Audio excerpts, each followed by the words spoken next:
हमारे चैनल को सब्सक्राइब करना ना भूलें। यहाँ हजारों कहानियां हैं आपके लिए।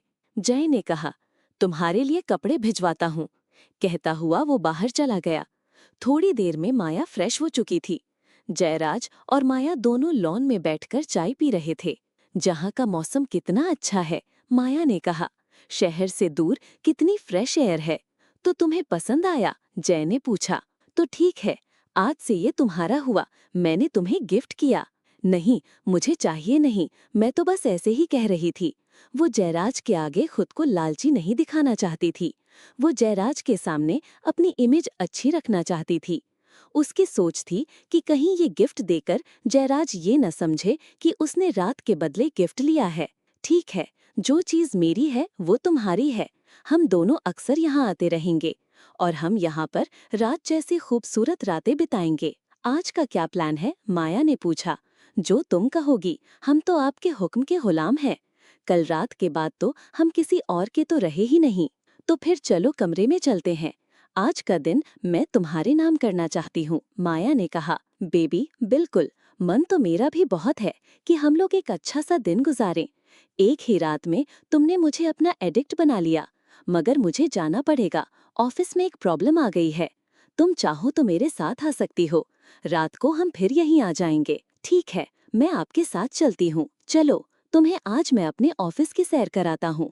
वो दोनों वहां से निकल गए। जयराज माया को अपने साथ अपने ऑफिस में ले गया। उसने अपने पीए से कहा, मैडम की अच्छे से सेवा करो, इन्हें अच्छे से खिलाओ। बेबी, तुम जहाँ पर बैठो, तुम्हें जिस भी चीज की जरूरत होगी तुम्हें मिल जाएगी। मेरी एक जरूरी मीटिंग है, मैं थोड़ी देर में आता हूँ, जयराज ने कहा और वो बाहर की तरफ जाने लगा। माया जो बैठी थी खड़ी हो गई। मैं युग से मिलना चाहती हूँ। अगर आपकी लाइफ में आना है तो मुझे पता है वो आपके लिए बहुत इम्पोर्टेंट है। मैं उससे दोस्ती करना चाहती हूँ, माया कहने लगी। मगर कोई फायदा नहीं होगा, जय ने उससे कहा। वो इतनी आसानी से दोस्ती नहीं करता। दोस्ती तो आप भी इतनी आसानी से नहीं करते। अगर कोई इतना खूबसूरत और सेक्सी हो तो मैं दोस्ती क्यों नहीं करूँगा? जयराज ने उसकी गाल पर हाथ लगाया। ठीक है, चलो मैं तुम्हें युग से मिलवा देता हूँ। वो दोनों वहाँ से निकल गए। युग ने अपने डैड को ऑफिस में देखकर पूछा, डैड, आप यहाँ पर कोई काम था क्या? एक्चुअली माया तुमसे मिलना चाहती थी। युग ने उसके डैड के साथ आई लड़की को देखा। ये माया श्रीवास्तव है, मेरी दोस्त। मैं मीटिंग में जा रहा हूँ तो थोड़ी देर तुम्हें इन्हें कंपनी देनी होगी। मगर डैड, मुझे काम है, युग ने कहा। ये मेरा हुक्म है, मैं उम्मीद करता हूँ तुम इनसे अच्छे से बात करोगे। जय सीरियस हो गया और उसके चेहरे के इम्प्रेशंस चेंज हो गए। जिस तरह से तुम जानवी से बात करते हो उतनी ही रिस्पेक्ट इन्हें भी देना। ठीक है, बैठिए माया जी, जयराज ने कहा। तुम इन्हें आंटी कह सकते हो। मुझे लगता है आप उम्र में मुझसे ज्यादा बड़ी नहीं होगी, यही कोई 4-5 साल मुश्किल से बड़ी होगी। अगर आपको कोई प्रॉब्लम नहीं आंटी कहने में तो मैं कह सकता हूँ। तुम बैठो यहाँ पर, मैं थोड़ी देर में आता हूँ। जय उन दोनों को वहीं छोड़कर चला गया। माया सोफे पर आकर बैठ गई थी। आप अपने डैड की सभी बातें मानते हो, आप अच्छे बेटे हो। मैं इन्हें जवाब नहीं दे सकता, वरना ये आदमी इसके काबिल नहीं। आप ऐसा क्यों कहते हो? वो डैड है आपके, मगर इस जैसा आदमी किसी का बाप कहलाने के काबिल नहीं। इसे किसी की परवाह नहीं। युग सीरियस हो गया। क्यों? ऐसा क्या किया जय ने तुम्हारे साथ? माया काफी हैरान हो रही थी। मेरी मॉम को छोड़ दिया। मेरी मॉम एक इंटरनेशनल मॉडल थी। क्या हालत है उसकी? वो नशे में किसी सेंटर में पड़ी हुई है, उसका इलाज हो रहा है। ये आदमी उससे एक बार मिलने भी नहीं गया है और मुझे भी नहीं जाने दिया। अच्छा, मुझे लगा था कि तुम अपनी मॉम से नफरत करते हो और जानवी को अपनी माँ मानते हो। वैसे फैमिली की बातें हैं, किसी को बताने का कोई फायदा नहीं। मगर पता नहीं क्यों आपसे शेयर करने का मन हो रहा है। जानवी को मॉम मानना मजबूरी है। कैसी मजबूरी? माया के अंदर और जानने की इच्छा होने लगी। छोड़िए इन बातों को, आप क्या पियेंगे? वो फोन पर खाने पीने का ऑर्डर देने लगा। युग बात करते हुए माया के चेहरे को ध्यान से देख रहा था। कैसे माया के चेहरे के रंग बदल रहे थे। प्लीज मुझे बताओ, तुम अपनी बात मुझसे शेयर कर सकते हो, मैं किसी से नहीं कहूंगी, माया चालाक बनते हुए बोली। असल में वो बहुत चालाक औरत है। उसे दूसरों को बस में करना आता है, मगर आज तक मेरे डैड को अपने बस में नहीं कर सकी। मेरे दादा दादी उसकी बातें मानते हैं। मेरे दोनों चचा तो काफी साल पहले अपना हिस्सा लेकर सिंघानिया इंडस्ट्री से अलग हो गए थे। ये इंडस्ट्री केवल हमारी है। मेरे दादा ने पता है क्या किया, 51% शेयर्स जानवी के नाम पर कर दिए और 41% शेयर मेरे डैड, मैं और यश हम तीनों के नाम पर हैं। होता तो वही है जो वो चाहती है। अगर डैड को सीईओ बना रहना है तो जरूरी है कि जानवी को खुश रखे। मैंने जानवी को पूरी तरह से काबू में किया हुआ है। हमारे चैनल को सब्सक्राइब करना ना भूलें। यहाँ हजारों कहानियां हैं आपके लिए। असल में वो बहुत चालाक औरत थी। उसे दूसरों को बस में करना आता था, मगर आज तक मेरे डैड को अपने बस में नहीं कर सकी थी। मेरे दादा दादी उसकी बातें मानते थे। मेरे दोनों चाचा तो काफी साल पहले अपना हिस्सा लेकर सिंघानिया इंडस्ट्रीज से अलग हो गए थे। ये इंडस्ट्री केवल हमारी थी। मेरे दादा ने पता है क्या किया, 51% शेयर जानवी के नाम पर कर दिए थे और 41% शेयर मेरे डैड, मैं और यश हम तीनों के नाम पर थे। होता तो वही जो वो चाहती थी। अगर डैड को सीईओ बना रहना था तो जरूरी था कि जानवी को खुश रखें। मैंने जानवी को पूरी तरह से काबू में किया हुआ था। मैं बहुत जल्दी सीईओ बनने वाला था। उसके बाद सुनकर माया सोचने लगी। जय की कहानी बहुत ज्यादा उलझी हुई थी। तभी अचानक से उसके ऑफिस का दरवाजा खुला। ऑफिस का दरवाजा खोलकर जानवी अंदर आई। उसे देखकर युग खड़ा हो गया। अरे मॉम, कोई काम था क्या? आप मुझे बुला लेती। खाना लाई हूँ तुम्हारे लिए और तुम्हारे डैड के लिए। आज सुबह तुमने ब्रेकफास्ट भी नहीं किया। जानवी भी बोलते बोलते रुक गई। वहाँ माया बैठी हुई थी। तुम्हारी फ्रेंड है, तुमने मुझसे कभी नहीं मिलवाया युग, जानवी ने कहा। मेरी नहीं, डैड की फ्रेंड है, वो इसे छोड़कर गए हैं। अच्छा, तुम कब से अपने डैड की दोस्तों को एंटरटेन करने लगे? मेरा नाम माया है। माया खड़े होकर जानवी से हाथ मिलाने लगी। आइए, आप भी खाना खा लीजिए। युग और माया दोनों खाना खाने लगे थे। मॉम, खाना बहुत टेस्टी बना है। मैं अपने बेटे के लिए स्पेशल बना कर लाई हूँ। अब नौकरों के हाथ का खाना थोड़ी टेस्टी होता है। वैसे तुम अपने डैड की दोस्त को बता देते कि बेहद जल्दी तुम सीईओ बनने वाले हो। तुम्हारे दादा के सभी दोस्तों को ये खबर पहुँचानी है। आजकल तुम्हारे डैड कुछ ज्यादा ही हवा में उड़ रहे हैं। जानवी सरेआम जय के खिलाफ बोल रही थी। आप क्यों सीरियस हो रही हैं? अब तक तो आपको आदत हो जानी चाहिए थी। इतने साल हो गए आप डैड के साथ। माया, बुरा मत मानना, मगर डैड की लाइफ में बहुत सी औरतें आईं और बहुत सी गईं, मगर किसी को आज तक तुमसे मिलवाने तो नहीं लाए और ना ऑफिस में लेकर आए हैं। तो जानवी ने उदास होने की एक्टिंग की। आखिर ये बात तो आपकी सच है मॉम। डैड मुझ पर गुस्सा भी हुए कि मैं माया जी का ध्यान रखूं, इन्हें आंटी कहने को कह रहे थे। जानवी उदास होकर सोफे पर बैठ गई। मॉम, उदास क्यों हो रही हो? ऐसे भी हो सकता है डैड इस बार सीरियस हो। क्या फर्क पड़ता है कि डैड किसी के साथ भी रहें, मगर मैं तो अपनी मॉम के साथ ही रहूंगा। अब जो माया सुन रही थी वो सुनकर काफी हैरान हो रही थी। सिंघानिया परिवार कितना उलझा हुआ था उसे अब पता चल गया था। जिस जयराज के नाम से बिजनेस वर्ल्ड के लोग कांपते हैं, उसकी अपने ही घर में कोई इज्जत नहीं थी। जयराज प्रदीप मेहता के ऑफिस में बैठा हुआ था। अच्छा, तो तुम इसीलिए उस रोहित खन्ना के बारे में जानने के लिए गए थे? तुम्हें लगा परी उसमें इंटरेस्टेड है। अगर उसकी और परी की शादी हो जाती है, उसके आगे पीछे कोई नहीं, तो तुम परी के साथ ही रोहित को घर में रख लोगे। प्रदीप मेहता, इतना लालच बेटी को पास रखने का ठीक नहीं। बेटियां पराया धन होती हैं। और तुमने क्या पता किया उसके बारे में? अनाथ लड़का है, बचपन में किसी रिश्तेदार के यहाँ पला बड़ा है। अब उसके आगे पीछे कोई नहीं। और असली बात तुम पता ही नहीं कर पाए। तुम्हारे मन में एक ही बात चल रही थी, वो तुम्हारे पास रह सकता है, परी ही तुम्हारे पास रह सकती है। जय प्रदीप मेहता पर गुस्सा हो रहा था। बेटी के मुंह में अंधे हो गए। जो बात उसके बारे में पता लगानी चाहिए थी वो तो पता ही नहीं लगा सके। सचमुच मुझे नहीं पता था कि वो कुंदन श्रीवास्तव के साथ मिला हुआ है। हमें बर्बाद करने के लिए परी को रास्ता बना रहा है। प्रदीप मेहता को कुंदन श्रीवास्तव और रोहित खन्ना के बारे में पता चला तो वो काफी परेशान हो गया। अगर इतना ही लालच था परी को पास रखने का तो ले जाते युग को अपने पास रखने के लिए। मैंने कौन सा मना किया था? और वो भी खुशी खुशी आ जाता तुम्हारे पास रहने के लिए। जय ने मुस्कुराकर कहा। उसके बाद पर प्रदीप मेहता जयराज के चेहरे की तरफ देखने लगा। मुझे पता है जानवी और प्रीति दोनों इस रिश्ते में इंटरेस्टेड हैं, मगर मैं आपका असिस्टेंट हूँ तो तुम गरीब हो और हम अमीर हैं, दहेज नहीं दे पाओगे तुम, यही बात है। युग और परी की कभी नहीं बनी, बचपन से लड़ते आ रहे हैं। अगर परी मान जाती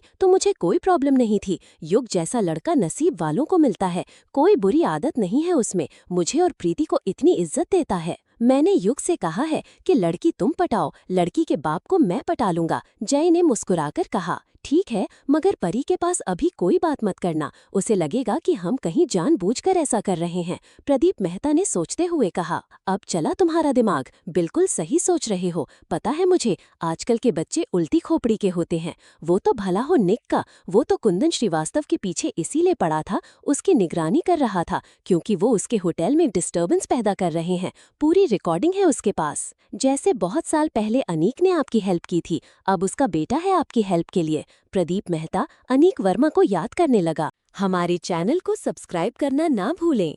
यहाँ हजारों कहानियां हैं आपके लिए। जयराज ने कहा, आप चला तुम्हारा दिमाग, बिल्कुल सही सोच रहे हो। पता है मुझे, आजकल के बच्चे उल्टी खोपड़ी के होते हैं। वो तो भला होने का, वो तो कुंदन श्रीवास्तव के पीछे इसीलिए पड़ा था, उसकी निगरानी कर रहा था, क्योंकि वो उसके होटल में डिस्टर्बेंस पैदा कर रहे थे। पूरी रिकॉर्डिंग है उसके पास। जैसे बहुत साल पहले अनीक ने आपकी हेल्प की थी, अब उसका बेटा है आपकी हेल्प के लिए। प्रदीप मेहता अनीक वर्मा को याद करने लगे। बिल्कुल उसके जैसा ही है, हंसमुख स्वभाव का, मिलनसार और हैंडसम। मुझे अच्छा लगा ये लड़का। जय कहने लगे, अगर उसकी लाइफ में कोई और ना हो तो वो मुझे जूही के लिए पसंद है। मैं आपसे एक बात कहूँ, ऐसी कोई बात मत कीजिए कि बच्चे ना कहें। जूही अभी इसके लिए तैयार भी नहीं होगी, वो बहुत छोटी है। तो मैं कौन सा अभी दोनों की शादी कर रहा हूँ। बस मेरे दिमाग में आया, काफी अच्छा बिजनेस है उन लोगों का। अपने डैड के बिजनेस को अनीक ने काफी फैलाया है और अब निक संभाल रहा है। अच्छा, इस बात को छोड़ो, याद रखना, परी को तो अपने घर में लेकर ही जाऊंगा। आज ही उसे युग के साथ काम पर लगाओ। कहता हुआ जयराज अपनी जगह से खड़ा हुआ। प्रदीप मेहता ने पूछा, किस काम पर? जो काम हो रहा है उस पर। उसे युग की असिस्टेंट बना दो, पूरी एड कैंपेन वो देखेगी। मदर, इतनी बड़ी जिम्मेदारी क्या वो उठा सकेगी? उसे एक्सपीरियंस भी नहीं है। पहली बात, मुझे परी पर यकीन है। फिर तुम हो ना उसकी हेल्प के लिए, और भी लोग हैं जो उस पर काम कर रहे हैं। दूसरा, परी को रोनित से अलग करना है ना। जब वो युग के साथ बिजी रहेगी तो युग उसे फ्री होने ही नहीं देगा। जहाँ पर बच्चों की बात होती है वहाँ पर बिजनेस कोई मैटर नहीं करता। हम कमाते किसके लिए हैं? इन्हीं बच्चों के लिए। इस वक्त परी की सिक्योरिटी बहुत जरूरी है और मैं चाहता हूँ वो युग के साथ रहे, चाहे उन दोनों की शादी हो चाहे ना हो। मगर परी मेरे लिए मेरे बच्चों जैसी है। जयराज वहाँ से जाने लगे। अब आप कहाँ जा रहे हैं? माया युग ऑफिस में बैठी है, जानवी वहीं है। मैं माया को लेने जा रही हूँ और जानवी से लड़ाई करने। प्रदीप मेहता हंसे। अगर आप कहें तो मैं भी आ जाऊं लड़ाई देखने। नहीं, तुम रहने दो। तभी युग के ऑफिस का दरवाजा खुला और जयराज अंदर आए। तुम यहाँ पर कैसे? तुम तो शहर से बाहर जाने वाली थी रात को। क्या लगता है तुम्हें तुम फार्म हाउस में आयाशी करोगे? मैं शहर से बाहर जाऊंगी। मेरी नजर थी तुम पर। मैं तुमसे कहा था ना कि तुम्हारी एक गलती और तुम गए। अब याद रखना, तुम सीईओ नहीं रहोगे, जानवी ने गुस्से से कहा। मगर जानवी, जयराज कहने लगे, अगर मगर कुछ नहीं, तुम अपने साथ माया को ले जाओ। वैसे मुझे इस आदमी की कोई जरूरत नहीं है। तुम समझती क्या हो अपने आप को? जयराज गुस्से से बोले। युग सोफे से नहीं उठा था, वो आराम से लड़ाई देख रहा था। माया ने युग की तरफ देखा। तुम अपनी मॉम को रोको, माया ने उसे कहा। मैं क्यों कहूँ किसी को? मुझे ही सीईओ बनना है। तुम दोनों की खबर तो मैंने ही दी थी, उसने हंसकर कहा। जयराज ने माया का हाथ पकड़ा और वहाँ से जाने लगे। अब ऑफिस में युग और जानवी अकेले थे। युग ने किसी को फोन मिलाया। वो दोनों, डैड और वो औरत, ऑफिस से बाहर निकल रहे हैं। अगला काम हो जाना चाहिए। युग ने किसी से कहा, माँ, आप इतनी उदास क्यों हैं? पता नहीं क्यों मुझे घबराहट हो रही है। आपको बिल्कुल नहीं घबराना, फिक्र मत करो मॉम, आप आगे की कहानी देखते जाओ। फिर वैसे ही हुआ जैसे ही जयराज और माया वहाँ से बाहर निकले। जैसे ही एक सुनसान एरिया में, जहाँ किसी का आना जाना नहीं था, वो ऐसी जगह पर पहुँचे तो एक ट्रक उनके सामने आकर खड़ा हो गया। ये क्या बकवास है? जय अपनी गाड़ी से बाहर निकला और ट्रक वालों को कहने लगा, साइड करो, मुझे जाना है। वो ट्रक वाला हंसा और उसके ट्रक में से कई लोग बाहर निकले। उसने माया को गाड़ी से बाहर निकाला और उन दोनों को पकड़कर ट्रक के पीछे डाल दिया और साथ ही उन दोनों को कुछ सुंघा दिया और पल में माया बेहोश थी। जब उन्हें लगा कि माया बिल्कुल बेहोश हो चुकी है, तो जय, जो बेहोश होने का नाटक कर रहा था, अपनी जगह से उठा और ट्रक से नीचे उतर गया। ले जाओ इसको, जहाँ से लाए हो वहीं बंद रखो इसे। जयराज वापस अपनी गाड़ी में बैठा और ऑफिस में चला गया। उसे पता था कि जानवी इस प्लान को लेकर पहले ही बहुत घबरा रही थी। उसे जानवी की फिक्र हो रही थी। वो युग के ऑफिस में घबराई हुई बैठी थी। आप आ गए, जानवी ने जैसे कहा। मुझे कहाँ जाना था? और वो औरत, उसका काम हो चुका है। थोड़े दिन वो वहाँ कैद रहेगी, सिर्फ उसे खाना दिया जाएगा। कमरे में कोई नहीं मिलेगा उससे, और उसके बाद मैं जाऊंगा उसे बचाने के लिए। तब तक मेरी दाढ़ी भी सफेद निकलने लगेगी। मैं उसे कहूंगा कि मैं भागकर उसे बचाने आया हूँ। ये जयराज ने हंसकर कहा। और हाँ, मैंने प्रदीप से कहा है, इस एड कैंपेन के लिए परी को तुम्हारा असिस्टेंट बनाया जा रहा है। उसे बिल्कुल नहीं लगना चाहिए कि सब में तुम्हारा हाथ है। और साथ में ही कोई लड़की को पटाने का इंतजाम करो। प्रदीप से बात मेरी हो चुकी है, उसकी मॉम से बात तुम्हारी मॉम कर लेगी। अब तुम्हारा काम रहता है। थैंक्स डैड, युग ने कहा। इसमें थैंक्स की क्या बात है? बेटे की लव स्टोरी में तो हेल्प करनी थी। हमारे चैनल को सब्सक्राइब करना न भूलें। यहाँ हजारों कहानियां हैं आपके लिए। उसे कहूंगा कि मैं भागकर उसे बचाने आया हूँ, ये राज ने हंसकर कहा। और हाँ, मैंने प्रदीप से कहा है, इस एड कैंपेन के लिए परी को तुम्हारा असिस्टेंट बनाया जा रहा है। उसे बिल्कुल नहीं लगना चाहिए कि सब में तुम्हारा हाथ है। और साथ ही कोई लड़की को पटाने का इंतजाम करो। प्रदीप से बात मेरी हो चुकी है, उसकी मॉम से बात तुम्हारी मॉम कर लेगी। अब तुम्हारा काम रहता है। थैंक्स डैड, युग ने कहा। इसमें थैंक्स की क्या बात है? बेटे की लव स्टोरी में तो हेल्प करनी ही थी। 2 दिन हो चुके थे उसे जहां बंद किए हुए। सिर्फ सुबह शाम खाना देने के लिए भी दरवाजा खुलता था और फिर बंद हो जाता था। कमरा जिसकी कोई खिड़की भी नहीं थी, मगर हाँ, साथ में छोटा सा बाथरूम जरूर था। माया बोल बोलकर थक चुकी थी। उसे समझ नहीं आ रहा था कि वो कहाँ है। तभी दरवाजा खुला। कोई उसे खाना देने के लिए आया था। जैसे ही वो दरवाजे पर खाना रखकर जाने लगा, माया ने उसके पैर पकड़ लिए। प्लीज जाने दो मुझे। कौन हो तुम? तुम लोगों ने मुझे क्यों बंद किया है? मेरे डैड तुम्हें बहुत पैसे देंगे। अगर तुम लोगों ने मुझे पैसों के लिए यहाँ बंद किया है तो उन्हें फोन करो। कुंदन श्रीवास्तव हमें क्या पैसे देगा? पैसे तो हम सिंगानिया खानदान से मांगेंगे। जय सिंगानिया हमारे कब्जे में है। जैसे ही हम उसे मार देंगे, हमें खूब सारे पैसे मिलेंगे। मगर जब तक पैसे हमारे अकाउंट में ट्रांसफर नहीं होते, तुम दोनों को जिंदा रखना है। उसने कहा। जय कहाँ है? माया ने पूछा। इसी बिल्डिंग में है। हाथ पैर तो उसके हमने तोड़ दिए हैं। माया परेशान होकर बैठी थी। कहाँ तो मैं जयराज को बर्बाद करने आई थी। डैड को क्या जरूरत थी बीच में आने की? जयराज की बर्बादी का काम तो उसका खानदान खुद ही कर रहा है। मुझे समझ नहीं आ रहा, डैड ने मुझे इस प्रोजेक्ट का इंचार्ज क्यों बनाया? मुझे तुम्हारे साथ असिस्टेंट क्यों बनाया गया? परी युग के ऑफिस में बैठी हुई युग से बात कर रही थी। मैंने डैड और अंकल से खुद कहा था कि किसी और को बना देते हैं, मगर उन्हें तुम पर कुछ ज्यादा ही भरोसा है। युग ने अपनी फाइल को देखते हुए कहा।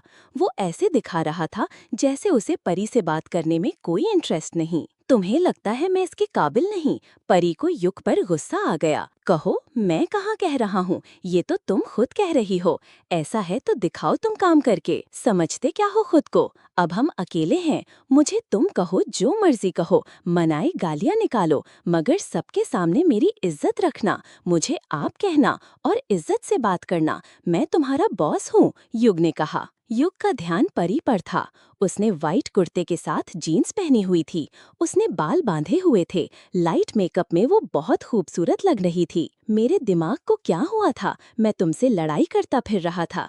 इतनी खूबसूरत लड़की से दोस्ती करनी चाहिए थी। मेरा दिमाग खराब था। वो खुद को गालियाँ निकाल रहा था। वो अपने आप से बात कर रहा था। मुझे गालियाँ निकाल रहे हो, मुझे सुनाई दे रहा है। परी को समझ नहीं आई थी, पर उसे लगा वो उसे ही भला बुरा बोल रहा है। हम लोग शाम को बाहर जा रहे हैं। कल हमारा गोवा में एक बहुत बड़ा प्रोग्राम है। हम शाम को निकलेंगे। परी पहले तो ना कहने लगी, फिर उसे ख्याल आया कि उसे इंचार्ज बनाया गया है। तुझे जाना पड़ेगा। क्या सोच रही हो? अगर तुम नहीं जाना चाहती तो बता सकती हो, मैं डैड और अंकल से बात कर लूंगा। रीना तुम्हारे साथ काम करती है। वो तुम्हारी प्रमोशन के बाद मुझसे मिलने आई थी कि वो तुम्हारी सीनियर है, इसलिए उसका हक बनता है इस प्रमोशन पर। अगर तुम्हें कोई प्रॉब्लम हुई तो बता देना, हम लोग शाम को मिलेंगे। अब परी के पास ना कहने का कारण नहीं था।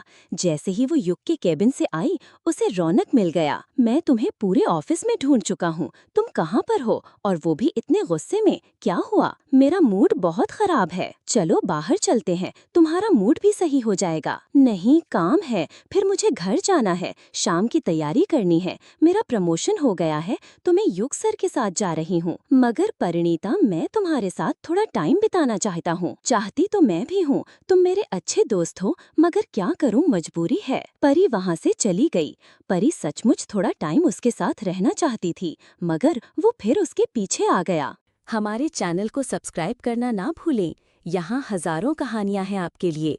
चलो बाहर चलते हैं, तुम्हारा मूड भी सही हो जाएगा। नहीं, काम है, फिर मुझे घर जाना है, शाम की तैयारी करनी है, मेरा प्रमोशन हो गया है तो मैं युग सर के साथ जा रही हूँ। मगर परिणीता, मैं तुम्हारे साथ थोड़ा टाइम बिताना चाहता हूँ। चाहती तो मैं भी हूँ, तुम मेरे अच्छे दोस्त हो, मगर क्या करूँ, मजबूरी है। परी वहाँ से चली गई। परी सचमुच थोड़ा टाइम उसके साथ रहना चाहती थी, मगर वो चाहकर भी नहीं रह सकी। वो फिर उसके पीछे आ गया। परी को प्रमोशन के बाद नया ऑफिस मिला था। वो उसी के पीछे उसके ऑफिस में आ गया। प्लीज रोनित, तुम जाओ जहाँ से आए हो, मुझे बहुत काम है।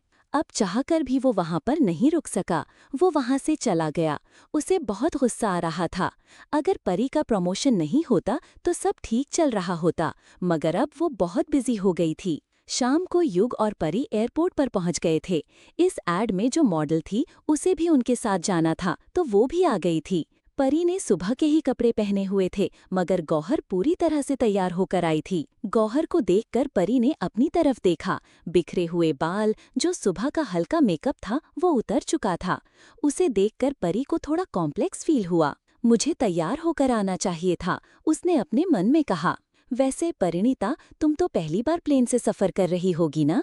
गौहर ने जानबूझकर बात छेड़ी। ये क्या तरीका है बात करने का? युग ने कहा। वो कैसी बात कर रही थी? नहीं, मेरे कहने का मतलब है, इसकी छोटी सी जॉब थी ना, इसे तो एक्साइटमेंट होगी। युग को ख्याल आया, इसे ये नहीं पता कि ये प्रदीप मेहता की बेटी है, जिसकी सिंगानिया इंडस्ट्री में जयराज सिंगानिया और युग सिंगानिया के बाद नंबर 3 की हैसियत है, और पूरी इंडस्ट्रीज उसी के हिसाब से चलती है। हम कई बार दूसरे को छोटा समझते हैं। बोलने से पहले ध्यान से बात किया करो। परी ने कोई रिएक्शन नहीं दिया। परी से ज्यादा उसकी ऐसी बात युग को बुरी लगी। उसके बाद अब गौहर को भी अफसोस हुआ, क्योंकि युग उसकी साइड ले रहा था। वो वहाँ से उठकर वॉशरूम चली गई। सॉरी यार, उसे बोलना नहीं आता। कोई बात नहीं, वो मुझे नहीं जानती, तुम क्यों माफी मांग रहे हो? परी ने बात खत्म की। जो हमारे पीछे 2 गाड़ियां थीं, तुम्हारी सिक्योरिटी थी ना वो? तुम्हारी फैमिली इतनी सिक्योरिटी में क्यों रहती है? मुझे तो लगता था कि मेहता अंकल और उनकी फैमिली भी हमारी फैमिली का हिस्सा है। तुम कह रही हो तुम्हारी फैमिली, तो तुम्हें मॉम से प्यार नहीं है? ये बात मैं उन्हें बताऊंगा, युग ने शरारत के साथ कहा। फैमिली तो हमारी एक ही है और जानवी मेरी मौसी है, हमारे बीच लड़ाई कराने की जरूरत नहीं। परी गुस्से में उठी और वो भी वॉशरूम चली गई। वो हमेशा उसे तंग करता था, उसकी बातों का और मतलब निकलता था, मगर थोड़ी ही देर में वापस आ गई। तुम तो अभी गई थी, वापस आ भी गई, युग ने उसे देखकर कहा। वहाँ वॉशरूम में गौहर किसी के साथ बात कर रही थी। वो कह रही थी कि उसे तुम्हें पटाना है। परी ने कहा। क्या? युग बोला। मेरे कहने का मतलब है, वो तुम्हारे साथ कोई वीडियो बनाना चाहती है। मैं कौन सा मॉडल हूँ जो मेरे साथ वीडियो बनाए? थोड़ा ध्यान से सुनो और मेरी बात समझो युग। उसकी बात युग उसके शुरू करते ही समझ गया था, मगर वो परी के सामने अनजान बन रहा था। वो तुम्हारे साथ, इतना कहकर उसने आंखें बंद की, क्योंकि उसने युग के साथ कभी इतनी खुलकर बात नहीं की थी। तुम्हारे साथ फिजिकल रिलेशन का वीडियो बनाना चाहती है, उसने एक ही सांस में कहा और फिर इधर उधर देखने लगी। क्या कह रही हो तुम? हाँ, और उसने कहा है कि उसे आज रात को ये काम करना है। हो सकता है वो वहाँ पर तुम्हारे खाने में कुछ मिला दे। परी ने अपनी फिक्र जाहिर की। तुम इसे पुलिस में क्यों नहीं दे देती? सबूत क्या है मेरे पास? पुलिस क्या करेगी? और हम लोगों ने जो ऐड की है और उसका प्रचार भी तो जरूरी है, वरना हमारा बहुत नुकसान हो जाएगा। तुम मेरा एक फेवर कर सकती हो? हाँ बोलो, प्लीज तुम मेरे साथ रहना, मुझे मत छोड़ना अगर मैं नशे में हो जाऊं। अगर तुम साथ होगी तो ऐसा कुछ नहीं कर सकेगा, प्लीज। मैं ना सिर्फ जानवी मासी के लिए हाँ कह रही हूँ, वरना तुम इस लायक हो, तुम्हारा तो वीडियो बनना चाहिए और इंटरनेट पर वायरल होना चाहिए। चाहिए। वो उसे गुस्से से बोल रही थी। अच्छा अब चुप हो जाओ, वो आ रही है। युग ने उसे आते देखा। उनकी फ्लाइट भी अनाउंस हो चुकी थी। वो लोग गोवा के लिए निकल गए थे। वहां पहुंचते ही उनकी गाड़ियां तैयार थीं। युग की सिक्योरिटी वहां पर भी उसके साथ थी। ये बात अलग थी कि वो इस तरह चल रही थी कि किसी को दिखाई ना दे। मुझे तुम्हारे सिक्योरिटी इंचार्ज का नंबर चाहिए, परी ने युग को मैसेज किया। युग आगे ड्राइवर के साथ सीट पर बैठा था। परी और गौहर पीछे बैठी हुई थीं। किस लिए? युग ने वापस मैसेज किया। अगर कोई प्रॉब्लम होगी तो मैं उसे बुला सकूंगी। ठीक है। युग उसे सिक्योरिटी इंचार्ज का नंबर सेंड कर देता है। फिर वापस एक और मैसेज करता है, क्या तुम मेरी गर्लफ्रेंड बनोगी? उस मैसेज को पढ़कर परी की आंखें चौड़ी हो गईं। जी क्या बकवास है, परी ने वापस मैसेज किया। मैं सिर्फ एक्टिंग करने को कह रहा हूँ। अगर तुम मेरी गर्लफ्रेंड बनकर मेरे साथ रहोगी